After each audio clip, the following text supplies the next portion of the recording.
Many people assume that because I've made a lot of videos about ketogenic diets, that must be what I always recommend to people. Well, no. Unfortunately, there is no one size fits all. And in this video, I'm going to take you through all the things you might like to consider when deciding which is right for you. However, one approach stands out for me above the rest. It's the one that I generally recommend to my clients. So make sure you keep watching because at the end of this video, I'm going to let you know what that is. Let's start by looking at which is more effective. Now, it would have been nice if there were some scientific studies to help answer this question, but no studies have been done that compare low-carb diets to ketogenic diets. Most of what I'm saying in this section of the video comes from my experience of helping people and the opinion of other health professionals that I work with. Now, it seems logical that with a ketogenic diet being a more restrictive diet, you would expect a more significant impact on weight loss. And that's certainly been my experience and that of my patients. But this doesn't necessarily mean that people need to be in ketosis to achieve weight loss. Some people see incredible results on a low carbohydrate diet without ever going to the extent of a ketogenic diet. And we know that even a moderate reduction in carbohydrate consumption can have fantastic metabolic benefits beyond weight loss. Others may find that a moderate low carb diet simply isn't enough to get them results. This is particularly true for people who have been overweight for a long period of time. What seems to be clear is that people who follow a ketogenic diet will lose weight at a faster rate than those on a more moderate low carb diet. Now, this rapid weight loss can provide a real psychological boost when you're just starting out. People who are seeing faster results tend to be more compliant. I'm getting great results, so I'm going to continue with this. Slow progress, on the other hand, can frustrate people to the point where they give up. Yes, in the first few days, the main initial burst of weight loss will be water weight, but it goes beyond this. Check out my weight loss graph from 2016. This is what happens in 6 months on a ketogenic diet. For me, it was the difference between being obese and being a normal weight. I'm not an isolated case. Rapid weight loss is possible, and I'm sure there are many people watching this who have had similar results. And I regularly have people losing 20 kilograms or more in just 8 weeks during the challenge I run. But faster isn't always better. We all know that sometimes slow and steady wins the race. Remember the hare and the tortoise? Yes, weight loss is likely to be slower on a low-carb diet than on a ketogenic diet, but if you're okay with that, then going slowly and steadily might just be for you. Importantly, you've always got the option of switching to a more restrictive ketogenic diet if you're finding it isn't giving you the desired results. Let's look at which is the easiest to do. As you probably guessed, ketogenic diets are more restrictive than low-carb diets. Does this make them harder to do or easier? Carbohydrates come from plants. The more strict we are with our carbohydrate restriction, the less fruit and vegetables we will be able to eat. To achieve ketosis, you must consume only limited quantities of lower carb fruits such as berries and only lower carb vegetables, typically those that grow above the ground. This can be restrictive for some people, too restrictive in fact. I have to be completely honest, a strict ketogenic diet is just too restrictive for some people. I've seen a number of people end up in this cycle of being very, very strict and then completely falling off the wagon,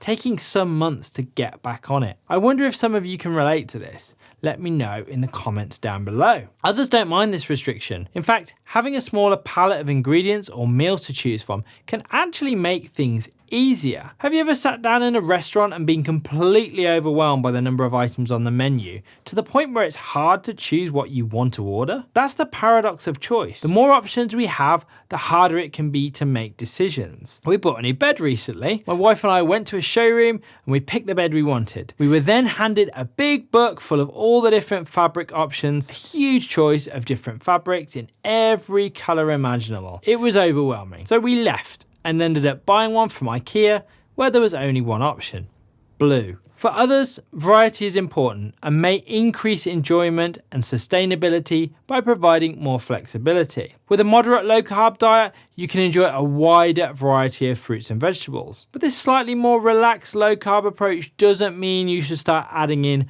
poor quality refined carbs. Rather, we can add more fruits and vegetables and even limited amounts of nutrient-dense, higher carb vegetables such as sweet potatoes. When you compare this to the standard diet that most people eat, it still represents a significant improvement. And if this more moderate approach helps you achieve your personal goals, then great. If you need clarification about which foods contain how much carbohydrate, don't worry. I've got you covered with a visual guide which will make it easy for you. There's even a traffic light system to help you identify low, moderate and high carb foods. You can download it for free from my website and I'll leave a link in the description for you. A ketogenic diet may require additional monitoring. There's a clear boundary when it comes to a ketogenic diet. You're either achieving the physiological state of ketosis or you're not. This can be psychologically quite helpful for some people. They like knowing with a simple test whether they're in ketosis or not. Now, it is possible to know whether you're in ketosis or not by tracking your symptoms, but it's not 100% reliable. In fact, my most popular video on this channel is about this topic.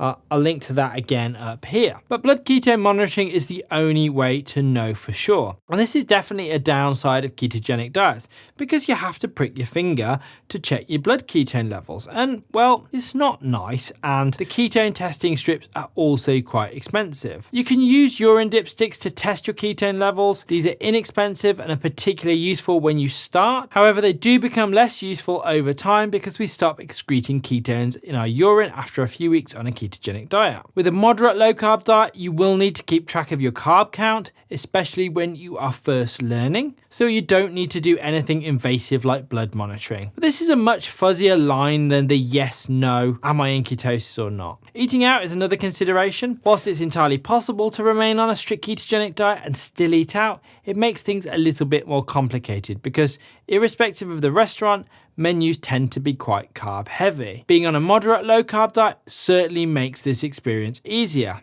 Then there's the subject of fiber. Fiber is the cell walls of plants, which humans cannot digest. So the more you restrict carbohydrates, the harder it is to get fiber in. Lots of people are really big on getting enough fiber in their diets.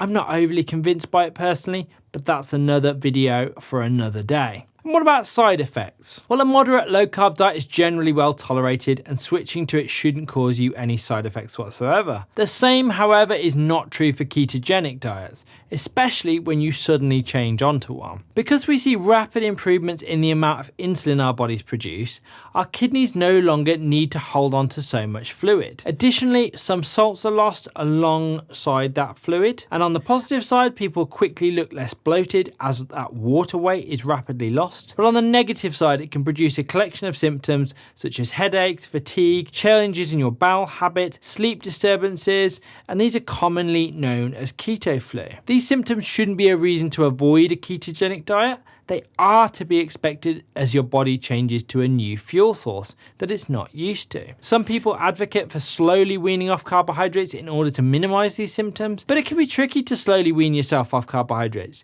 especially if you're a sugar addict. Personally, I recommend the cold turkey approach. After all, these symptoms can be avoided entirely or at least managed by ensuring you get plenty of fluids and electrolytes while you're transitioning. And I've written a complete troubleshooting guide called How to Manage the Side Effects of Ketosis, which you can also download from my website. And it's essential for those who are on medication for type 2 diabetes, especially medication that lowers blood glucose, to consult their medical team when they switch to any low carb diet. This is because a rapid improvement in blood glucose can end up causing people to be over medicated. And the same is true for those on blood pressure medication. Next, let's look at the effect on hunger. One of the most transformative things about going on any sort of low carbohydrate diet is the change in the experience of hunger. Here's another paradox for you. Why do people who are overweight feel hungry if they've got so much energy stored on their bodies as fat? Yeah, they do, and they feel hungry a lot. I know this from experience. Hunger ruled my days when I was obese. And there is this perception that people who are overweight or obese who keep eating are just being gluttonous, that they can't possibly be so hungry so frequently. Except this is not true. It's not gluttony at all. It's a sort of internal starvation. Let me explain. The stores of fat are there, but they're locked away because our bodies are swimming in insulin. Insulin is a fat storage hormone. Persistently raised levels of insulin are common in people with obesity, and they effectively stop us from burning fat as fuel. This creates a sort of internal starvation where we have the fat stores, but we can't access them. So we feel the need to keep eating in order to keep our energy levels up. When we switch to a low carb diet, because of our low insulin levels, our fat stores can give up their energy between meals like they're supposed to. But it's not just insulin. Leptin is a hormone that's produced by our fat cells that is found to be lower in those on a low carbohydrate diet, suggesting an improvement in sensitivity to this hormone. And ghrelin levels are significantly lower in those on low carb diets too. Ghrelin is a hormone that's produced by our stomachs, which signals to our brains that we're hungry. So there's a significant advantage to being low carb when it comes to how hungry we feel. But being in ketosis takes this a step further. Not only do we have even better control of blood insulin levels, but ketones may actually inhibit appetite directly. People, therefore, who go on a ketogenic diet tend to feel even less hungry than those on a moderate low-carb diet. It's common for people to go from 3 meals a day plus snacks to 2 or even 1 meal a day without feeling significant hunger. It's entirely transformative to be free of something that has ruled your life for so long. What about the safety of these diets? I don't see any real safety concerns when it comes to moderate low carbohydrate diets, but the ketogenic diet often has safety concerns leveled at it, in part due to the increased fat intake that you'll need to consume. But overall, I do think that a well-formulated ketogenic diet is generally safe for the majority of people. And I discussed the safety of the ketogenic diet, including those concerns about fat consumption and heart disease, in quite some detail in another video. And you can watch that by clicking up here. So I'm not going to dwell on the safety aspect in this video. What about other benefits beyond weight loss? Most people will feel significantly better when switching from a standard Western diet high in processed carbs and seed oils to a low carbohydrate diet. But there are definite added benefits that come along with a ketogenic diet. Firstly, ketones are a fantastic source of fuel for your brain. And after a few days of being on a ketogenic diet, your brain mainly runs on ketones. And as a result, many people report significantly enhanced mental clarity. Blood glucose control may be better on a ketogenic diet and therefore may be better for those with diabetes. Ketones themselves are anti-inflammatory and may benefit those with chronic inflammatory disorders. I've had many clients report that their joint pains are significantly improved since going on a ketogenic diet. Combine that with the weight loss, I've had several clients who have cancelled the hip and knee replacements they had planned. There may also be a role for ketogenic diets in improving fertility, particularly in women with polycystic ovarian syndrome. And there are many potentially exciting areas of research relating to brain health. Ketogenic diets have been used to manage epilepsy for many years now, but there may also be a role for them in the prevention and treatment of Alzheimer's and Parkinson's disease. There are also studies being done to examine how ketogenic diets can be used alongside other therapies to treat some cancers.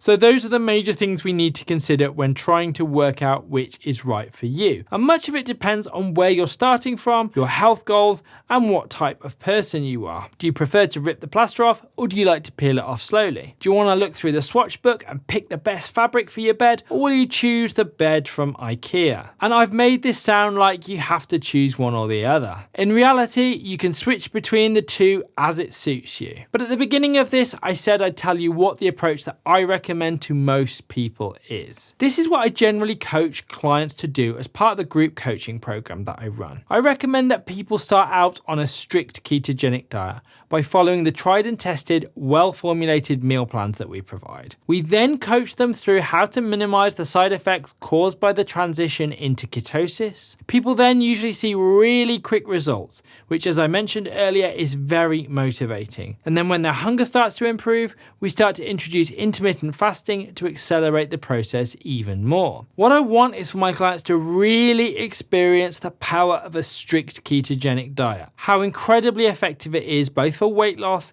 and for completely transforming their experience of hunger. And then in week 8, the final week of the challenge, we discuss how to moderate diet from the perspective of sustainability. In the shorter term, some people choose to stay on a strict ketogenic diet. Some people choose to go more strict and even try carnivore for a bit. Others choose to go on a moderate low-carb diet. But in the medium to longer term, they have the knowledge and the skills to choose what the right diet for them is at any particular time. No two people are alike. Everyone starts from different points. Everyone has different ways in which they like to approach things. Ultimately, you've got to be willing to be your own experiment and find out what works for you. If you'd like some help with that, then I'd love you to check out my 8-week challenge where me and my team can help support you on that journey. You can learn more by visiting carbdodging.com/challenge, and I'll leave the link in the description of this video.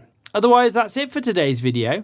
I hope you found it helpful. If you have, I'd really appreciate it if you gave it a like. Maybe consider sharing it with a friend who you think might find it helpful. And if you'd like to see more of my videos, then make sure you're subscribed to my channel, and hopefully I'll see you in the next one. Bye bye.